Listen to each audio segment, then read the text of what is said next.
ஒரு மத தலைவர் மறையும் பொழுது அதற்கு ஏற்படுகின்ற வினைகள் அல்லது எதிர்வினைகள் அதுதான் அவர் வாழ்ந்த வாழ்க்கையை பொது சமூகத்துக்கு சுட்டி காட்டும். அப்படியான ஒரு விளிம்புநிலை மக்களிடம் ஒரு மிகப்பெரிய தாக்கத்தை ஏற்படுத்திவிட்டு மறைந்திருக்கிறார் போப் பிரான்சிஸ் அவர்கள். உண்மையில் எங்களை போன்ற மத நம்பிக்கையற்றவர்கள் கூட போப் பிரான்சிஸ் அவர்கள் ஒரு அற்புதம்தான், ஒரு அறிவுதான். அவருடைய பல்வேறு விஷயங்கள் எங்களை ஈர்த்துள்ளன. குறிப்பாக குளோபல் சவுத் என்று சொல்லக்கூடிய வளர்ந்து வரக்கூடிய நாடுகளிலிருந்து வந்த முதல் போப் அவர்தான். அது மட்டும் இல்லாமல் வேட்டிக்கன் நிர்வாகத்தில் பெண்களை ஈடுபடுத்தியதும் அவர்தான்.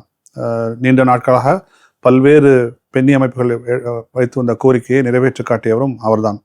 அது மட்டும் இல்லாமல் இதுவரைக்கும் உலகம் பார்த்திராத மத தலைவர்களுள் போப் பிரான்சிஸ் அவர்கள் சுற்றுச்சூழல் குறித்து மிகவும் அக்கறை கொண்டவர். லவ்தாத்தே சி என்கிற அவருடைய அந்த மிக மிக பிரபலமான வெளியீடு, அது பூவுலக நண்பர்லேருந்து பூமிக்கான பிரார்த்தனை என்று அதை மொழிபெயர்த்து வெளியிட்டோம்.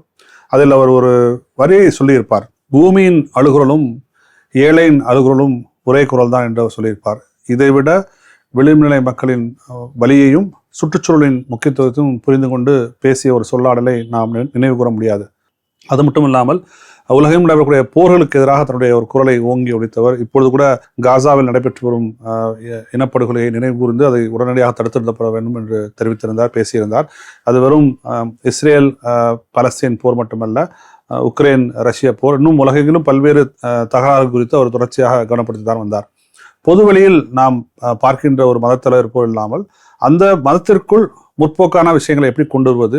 ஏன்னால் பொதுவாக மதம் என்பது ஒரு இறுக்கமான கட்டமைப்பு கொண்டது, ஒரு ரிஜிட் ஸ்ட்ரக்சர். அந்த இறுக்கமான கட்டமைப்புக்குள் ஒரு முற்போக்குவாதத்தை முற்போக்குத்தனத்தை எப்படி புகுத்துவது என்பதற்கான பல்வேறு விஷயங்களை அவரால், ஏன்னால் அந்த ஸ்ட்ரக்சர் உடைவதற்கு அல்லது மாறுவதற்கு பல ஆண்டுகள் பிடிக்கும். ஆனால் அதற்கான மிகப்பெரிய துவக்கங்களை, மிகப்பெரிய விஷயங்களை அதை செய்து காட்டி ஆரம்பித்து வைத்து சென்றுள்ளார் போப் பிரான்சிஸ்.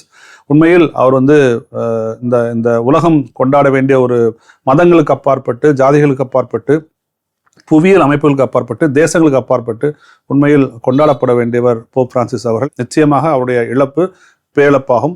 எங்களை போன்ற காலநிலை மாற்ற செயல்பாட்டாளருக்கு, சுற்றுச்சூழல் செயல்பாட்டாளருக்கு நிச்சயமாக ஒரு பெரிய உந்து சக்தி தான் அவர். பூமிக்கான பிரார்த்தனை என்ற வெளியிடுவது மூலமாக எங்களுக்கு நாங்கள் பெருமை சேர்த்துக் கொண்டோம் என்று சொல்ல விரும்புகிறேன். அவருக்கு ஆழ்ந்த இரங்கலை, அஞ்சலை நான் தெரிவித்துக் கொள்கிறேன்.